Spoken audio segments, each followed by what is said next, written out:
Welcome to Pindar Poetry. We hope you learned something new. You'll begin by confirming prerequisites, a verified domain and live content.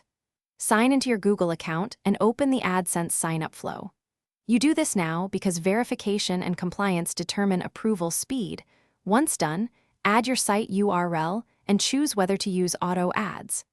Make sure to add clear privacy and terms pages so Google can validate policy compliance. This first step starts the application and triggers the ownership verification process that you'll complete next.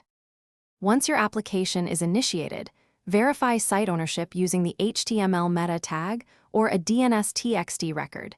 Choose the quickest method for you.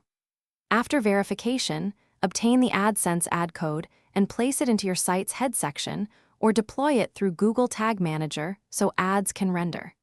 Make sure to keep auto ads enabled if you want Google to optimize placements. Wait 24 to 48 hours for Google to crawl and begin the review.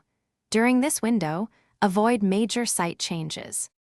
After code placement, monitor the AdSense dashboard for approval and ad impressions. Once approved, you'll see live ads and estimated earnings. If your application is rejected, read the rejection reason, fix policy or content issues, such as thin content or invalid clicks, and resubmit. Make sure to wait until the site reflects changes. Finally, test ads on desktop and mobile, check browser console for script errors, and confirm responsive behavior so revenue starts flowing reliably. Thanks for watching. Consider subscribing if we helped you.